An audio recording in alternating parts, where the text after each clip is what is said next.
Hello, Astronomy 101 students. Let's talk a little bit about chapters 4 and 5. Hopefully, again, this little discussion will provide you with some pointers as you're reading the material from the textbook. I don't think this is going to substitute for reading the text itself, but it might help a bit. Alright, so from chapters 1 through 3, we got this picture of what we see in the heavens. The rising and setting of the sun, moon, and stars at different rates. The fact that the heavens don't change, insofar as people can tell. How do you explain all this? Okay, people tend to like to have explanations for the stuff they see, whether they're good or bad explanations. People will, if your car breaks down, even if you don't know anything about cars, you still kind of want to know why. And if the mechanic tells you something and you think it sounds plausible, you'll go for it. All right. So how do we explain this rising and setting of the sun, moon, and the stars? All right, well, here's one very common way to explain it, and that is to assign a supernatural cause. Okay, so for example, the sun is a god named Helios, and Helios has a chariot that he hooks up to some horses. The thing glows, and he hauls this thing across the dome of the sky from east to west every day, and that's his job. And so the sun is a god in his chariot moving across the sky. If this is the case, keep in mind that Helios has to do this every single day without any vacations, and so Helios had better be kept happy. If Helios gets sick of this, then there's no more sunshine, and we all freeze in the dark, and crops fail, and we all starve. Okay, like a disaster movie. So this kind of explanation can lead to, well, we need to do something to make sure Helios is happy. So you can get into some pretty weird stuff with that. Offering sacrifices to make sure the sun keeps rising and setting. Another way of looking at this, or another example of this, might be if I use supernatural causes to explain the fall of a couple of different objects. So here I have a piece of paper, and here I have a little piece of metal. And if I drop the paper and I drop the metal, right, let them go, and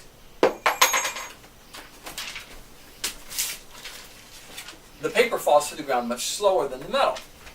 So one explanation for this might be, hey, look, all right, the metal was dug up out of the ground and then forged by human beings with fire and industry, and it's a piece of earth, came out of earth against its will, and its spirit wants to return to the earth. So when I let it go, it drops fast. This, on the other hand, is paper, made out of trees. Trees grow up out of the ground on their own accord. So the paper left the earth by its own will, and maybe there's not a whole lot of affection between the spirit of the paper and the spirit of the earth. So this metal, it wants to go back home to mama. This, not so much. And so therefore, this falls faster than this. Okay?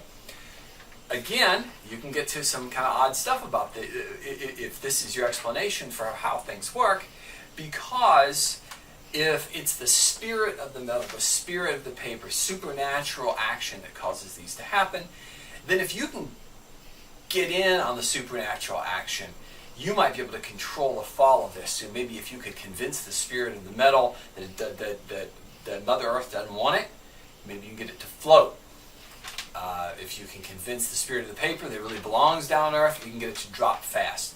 So, this is where you can cast a levitation spell on the metal by convincing the metal that it wants to move away from the Earth instead of move down to the Earth. That's magic. Okay, so that, if you believe that supernatural causes are making things happen, then you can get into the situation where you think that magic is possible. All right. So let me now produce another possible explanation. Okay, and this type of explanation is not as common. It seems to have arisen among the ancient Greeks back to say 2,500 years ago, roughly. to think about the world as being governed by certain rules that are inherent in the world itself. They are not the result of some supernatural being like a spirit or a god with a chariot making these things happen, but rather they just happen because they're inherent in the nature of the objects. Okay, so for example, here, consider this explanation. Everything in the world is made up of 4 different elements. You have earth, okay, with dirt type stuff. It's heavy, it goes down, all right, if you let it go. You have water, all right, it's water. It also goes down if you let it go. You have fire, candle over here. Fire goes up if you just leave it be. Air is something between earth and fire, okay. These are elements, and everything is made up of these elements. So if you put sand, water, and air in a bottle and shake them up, the sand will go to the bottom. It's the earthy stuff. The water is in the middle. It's water. And the air is at the top because they're each taking their place. So then I look and I say, metal. Okay, where this is? It came out of the ground. This is earthy material. And if I put it in flame, okay, it's pure earth. I can't squeeze any water out of it. If I put it in flame, nothing happens. Okay, just gets sooty. So, and by contrast, if I look at the paper, paper comes from the trees. Trees require air and sunlight and water and dirt in order to grow. So then you use more water and stuff in making it. So this paper has more air and fire in it. It's not pure earth. So while it might want to go down some, it also has stuff in it that wants to go up. I can actually show that there's fire in it by burning the paper. Okay, fire is coming out of the paper. So the paper has that stuff lifting it up, and earth going down. So it's not as prone to moving downward. All right, as is the metal. Okay, that's an explanation that is based on rules, not on supernatural. The will of supernatural creatures. All right. Now, a person who thought like this, he's not the only person by any stretch of the imagination, but he is a person who thought of this, and a very important person who we were going to hear about all throughout the class, is Aristotle. Aristotle, ancient Greek philosopher and what we might call scientist, thought about a lot about how the universe might work, and so he came up with this model in which here on Earth you had these 4 elements: the earth, air, fire, and water that explained why things went up and down and moved, and then the heavens were made out of yet another element number 5, the 5th element, the quintessence, and everything up above, from the moon on up, was made out of this 5th element stuff.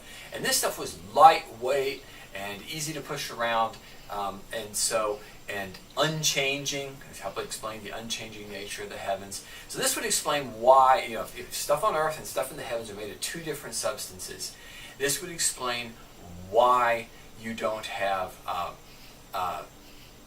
change in the heavens, but you do have it on Earth, because Earth is made of these 4 different elements. The heavens are made out of this 5th element. So you then have the sun, moon, stars are all made of the 5th element. They all go around the circular Earth. The sun goes around every 24 hours. The moon goes around 24 hours, 48 minutes. The stars, 23 hours, 56 minutes. The whole system is powered by something Aristotle called the prime mover, which was like the engine that drove it all, which Aristotle linked to the action of God. All right, not like Helios, but not like a Judeo-Christian or Islamic God, but his own idea of God as of a sort of an infinite being that thought about thought and ran the world. That you want the details on that? Take a philosophy course. But anyhow, it's all powered by this prime mover, and the world was round at the middle. And in a lot of ways, this thing made sense. Okay, you can tell that the Earth is round because eclipses of the moon, the Earth's shadow passes on the moon, and it's a round shadow. So what makes round shadows? Round things. So the Earth must be round. Also, if you travel north and south on Earth, the stars change. And stars, if I go to the south, stars I could not see from here in Kentucky, up here, above the horizon. As I go toward the south, from Florida, there's stars I can see down there and I can't see up here. If the Earth was flat, I should be able to see, pretty much any star. Its angle might be a little different in the sky based on where I am, but I should be able to see them all. But instead, on a curved Earth, I can't see around the curve of the Earth. So there's certain stars that, as I move back and forth, north to south, those come into view. I can explain the phases of the moon by the way the sun illuminates the moon, and then as the sun and moon both go around the Earth, their relative positions to each other and the Earth explain the phases of the Earth of the moon. So Aristotle's ways of thinking about things were pretty sharp and could explain quite a bit and made some sense. Right? So chapter 4, mostly on Aristotle. And a little bit of it there on the magic stuff.